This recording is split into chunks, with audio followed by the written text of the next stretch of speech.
Hola a todos, mi nombre es Joan Contreras y bienvenidos una vez más a mi canal de opinión y pensamiento. En esta ocasión vamos a video reaccionar o, como decimos en este espacio, vamos a video opinar acerca de un material que me han enviado mucho varios chicos por mis redes sociales, principalmente por Instagram y por Facebook. Tengo que pedir disculpas por no subir tanto contenido durante estos días, pero bueno, chicos, estoy trabajando duro con Capitán. Si quieren saber qué estamos haciendo por allí, vayan, suscríbanse a Capitán en Instagram, Facebook y YouTube, porque estamos trabajando a full con la banda. Y en segundo lugar, estoy iniciando mi maestría, ¿vale? Así que esto genera mucho tiempo y hay que reorganizar mucho el tiempo en muchas cosas. Así que mis disculpas, pero aquí estamos.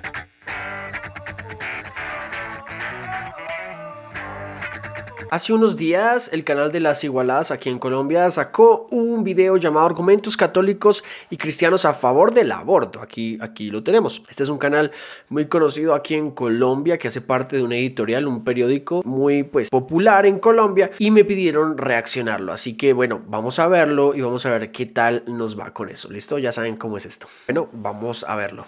Amiga católica, cristiana, creyente, este video es para ti.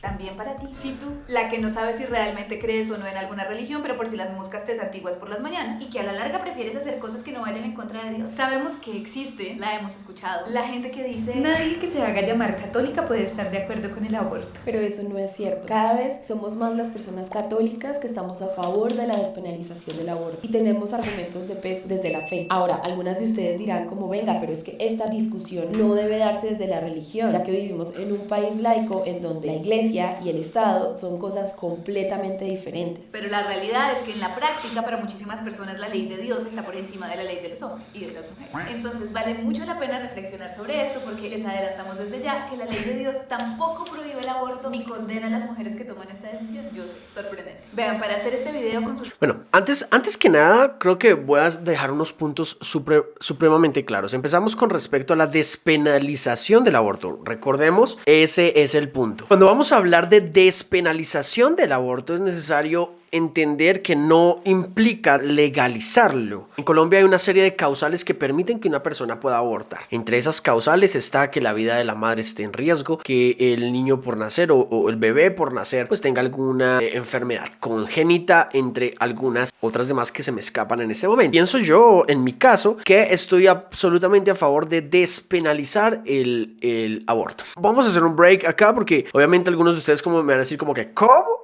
De la misma manera que pienso que no podemos legalizar el aborto, porque sería legalizar un asesinato esencialmente, filosófica y ontológicamente hablando, también tenemos que aceptar que hay que despenalizarlo, porque hay variables que llevan a una mujer muy posiblemente a concebir el aborto. Son variables que de una u otra manera están influyendo directamente en la toma de una decisión. Es importante aquí, en este caso, la empatía con el otro. Hay muchos casos de mujeres que han sido violadas cuando son pequeñas, y aunque hay muchos casos comprobados en donde la violación no genera embarazo directamente, podemos estar seguros que si una chica luego de un acceso carnal violento queda embarazada, naturalmente lo primero que va a querer es eliminar cualquier secuela de esa violación, entre esos su hijo por nacer. Por lo tanto, si esta chica actúa de esa manera tratando de preservar su vida, que obviamente la puede alterar, porque un niño altera la vida de cualquiera si no ha sido planeado, puede tomar esta decisión de abortar. Pero aquí viene la situación. No es que esté bien que lo haga, sino que hay variables que pueden llegar a excusar a esa persona de por qué lo hizo.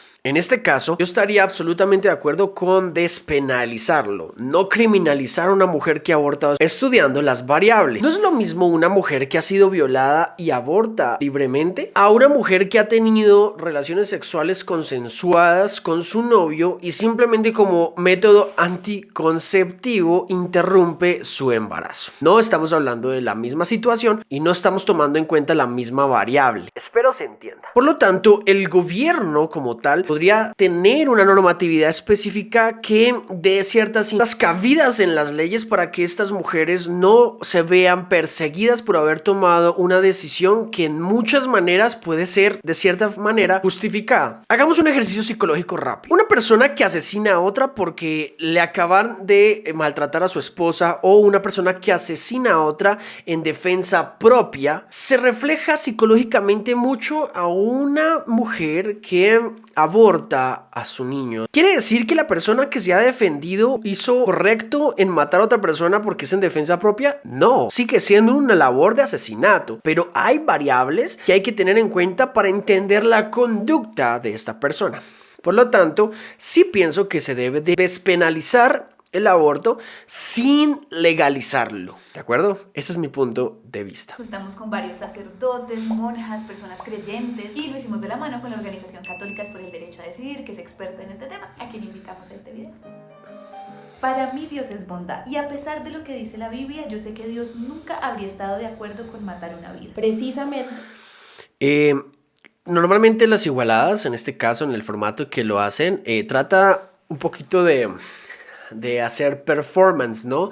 De este actuar creyente, en donde tratan de irradiar un aspecto purista, más o menos.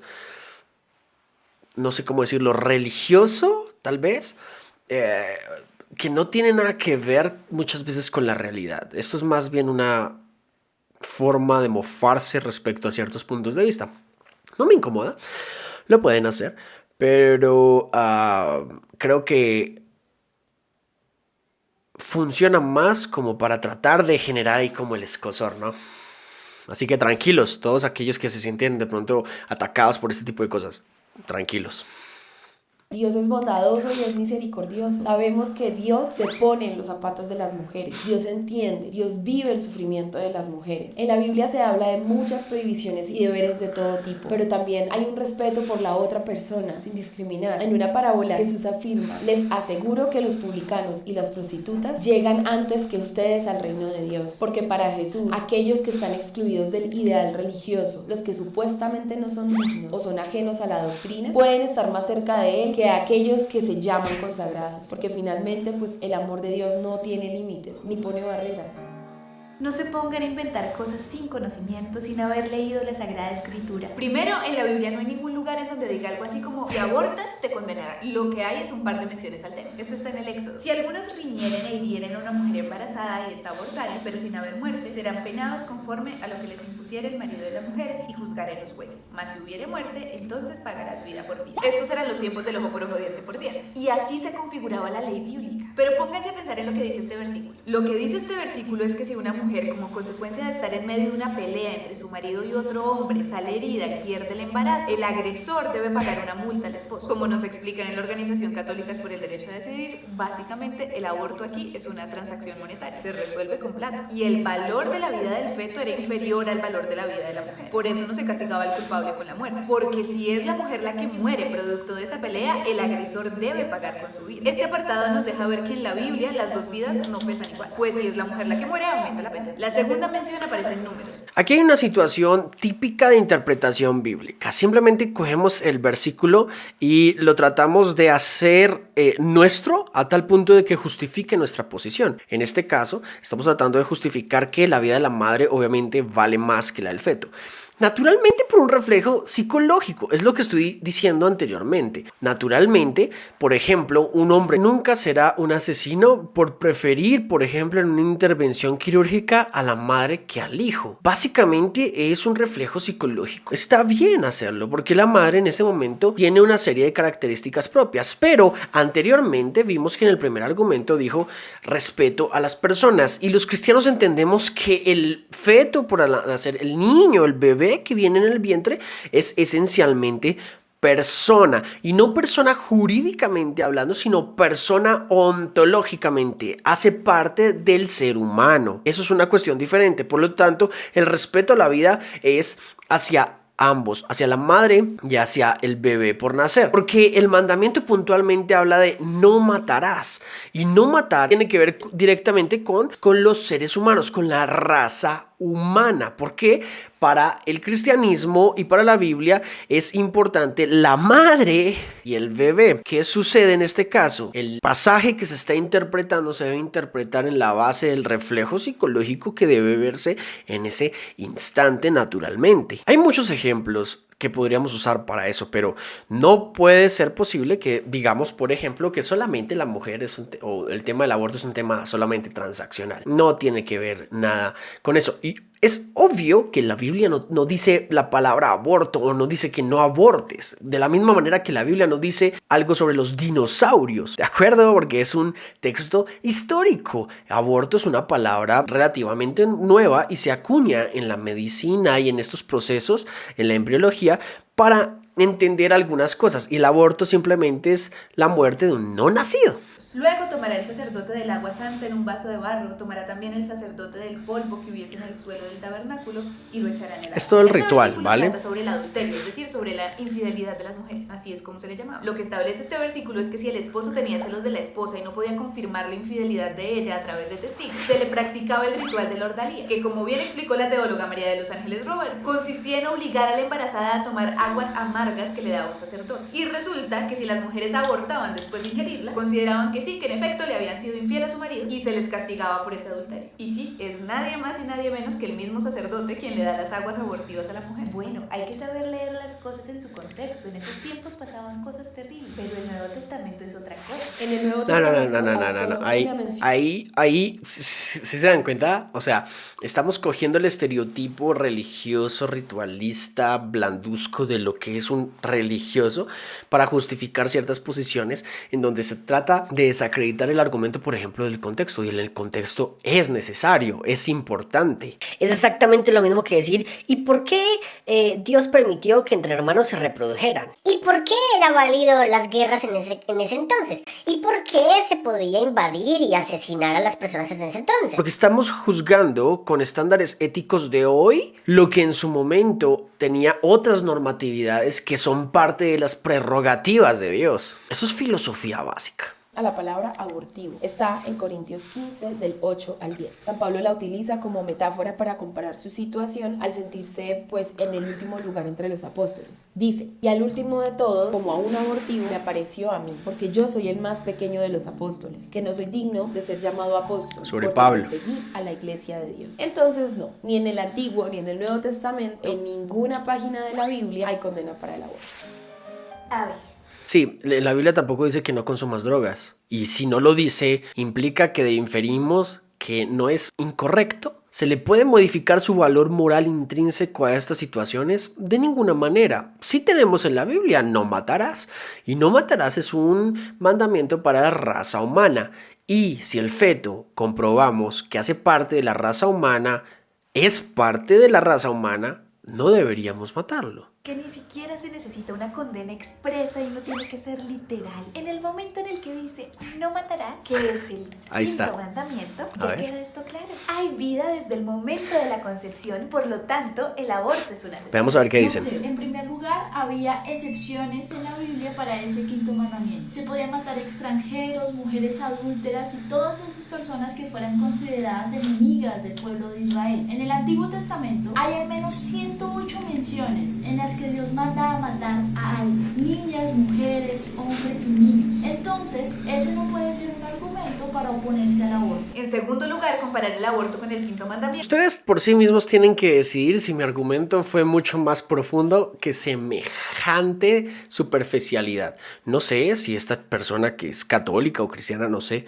si es filósofa, teóloga, lo que sea, habrá razonado sobre lo que implica eso. Entonces, es que está la contradicción ahí mismo. Dios mismo da unas excepciones porque Dios, es la prerrogativa de Dios, ¿de acuerdo? Dios dice no matarás, y si Dios me quita la vida, ¿es asesinato? No lo es, porque es una prerrogativa de Él. Ay, Dios mío, esto es lo que pasa cuando la gente quiere meterse a usar la Biblia, y esto no solo pasa con gente que dice ser cristiana o católica, esto pasa con mucha gente que dice entender la Biblia y dice argumentar bien también hallándole errores pues a la lógica de la Biblia. Y ahí encontramos cosas como estas. Como comparar peras con rinocerontes. Son dos temas de naturaleza muy distinta, porque las mujeres no abortan con la intención de hacer daño ni de matar a nadie. De hecho, procuran decidir por el mayor bien posible.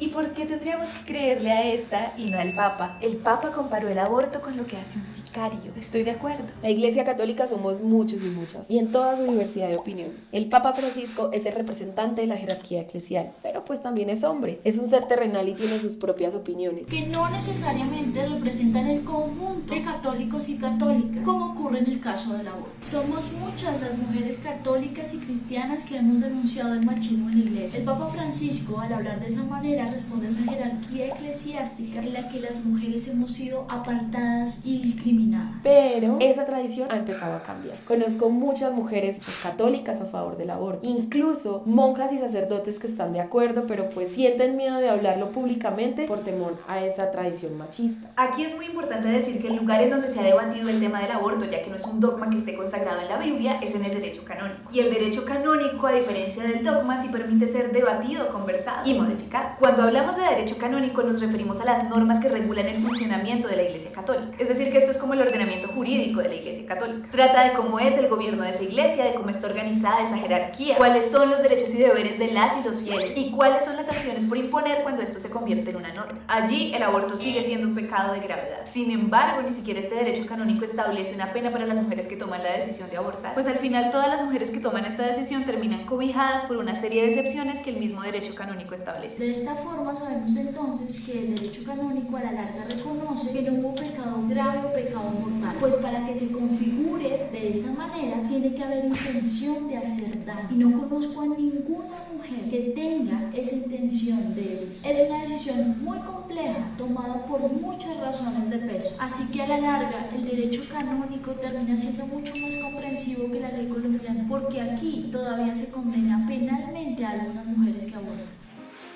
En todo caso, yo no quiero que se me imponga algo con lo que yo no estoy de acuerdo. Y puedes estar tranquila. La despenalización del aborto precisamente se trata de que podamos tomar decisiones sobre nuestra vida de acuerdo a nuestra conciencia. Nadie te va a obligar a abortar si no estás de acuerdo. La Iglesia Católica reconoce la agencia moral de las personas. Cuando se despenalice el aborto, todas van a estar en la capacidad, sin miedo, de tener su propia agencia. Se trata de que las mujeres decidan y que quienes no están de acuerdo no lo hagan. Se trata también de que las que deciden abortar dejen de correr peligros por someterse a procedimientos inseguros. Además, recuerden que la tendencia generalizada en los países más liberales y con leyes más amplias sobre el aborto es que la tasa de abortos disminuye. Vean, ser católico es un compromiso, es una relación en la que no solamente se participa de los sacramentos, es una apuesta para nuestra vida. La fe no es asistir a misa del domingo ni rezar sin aplicar las enseñanzas de Cristo. Entonces, ser católica y defender el derecho al aborto Sí, como sí es mezclan. posible. Se respeta que la maternidad es una elección personal, a conciencia. Entonces no hay nada que temer. Apoyar el aborto no te hace incumplir la ley de Dios. De hecho, todo lo contrario. ¿Listo? Este Creo que ya. Puntualmente las personas que hablaron fueron literalmente católicas. Yo soy cristiano protestante, ¿de acuerdo? De pronto allí tendríamos que ver una mirada puntualmente de católicos que no piensan igual a estas personas. Yo lo que entiendo y lo que veo es que el video trata de justificar no el pro-choice o el pro-decisión, sino oye, sí, es válido abortar deliberadamente. Los cristianos creemos que el aborto, al ser circunstancial ante los ojos de Dios, tiene perdón de parte de Dios naturalmente, porque tú no puedes elegir ser madre a conciencia cuando ya está un óvulo fecundado, ya se ha implantado pared uterina y empieza a hacer todo este proceso de gestacional, que es obviamente biología de primer grado. Entendemos que ya eres madre. ¿En qué sentido? En que no tu conciencia tiene que decidir si quieres serlo o no, sino que de hecho ya tu conciencia le ha dicho a todo tu cuerpo que se prepare porque va a ser madre. Vuelvo y digo, de la misma manera que el aborto, si sucede, debe ser circunstancial y debe tener ciertas excusas, la Biblia no busca condenarlo porque puede llegar a comprender las situaciones por las cuales suceden, pero no puede justificarlas. De ninguna manera podemos justificar el asesinato de un inocente. Si comprobamos entonces que el feto es parte del ser humano, de la raza humana, tenemos que hablar de asesinato. Puntualmente, para no hacer más extenso este video. Despenalización sí, legalización no. La despenalización entendiendo las posibilidades y las diferentes variables con la seguidilla de obviamente de un consenso psicológico y de la salud mental que obviamente, por ejemplo, en Colombia debe mejorar mucho. También tenemos que entender que no podemos legalizar el aborto como un método anticonceptivo puntualmente y rápido si tuviste un desliz. Es de la misma manera que entonces como tienes un padre adulto y ya no quieres ser hijo de un padre adulto que puede generar algún problema, entonces simplemente vamos a dejarlo en un ancianato. Es simplemente desecharnos de lo que no nos está sirviendo, de lo que pudo haber sido un desliz y simplemente intervenir. Así que este es mi punto de vista acerca del video de las igualadas. Espero les haya gustado mi punto de vista. Si no es así, escríbemelo aquí abajo en los comentarios, y si es así, escríbeme también aquí abajito y déjame saber qué te ha parecido. Bueno, ya saben ustedes, suscríbanse a mi canal y compártanlo con todos sus amigos. Nos vemos en una próxima. Jesús Honra. Chao, chao.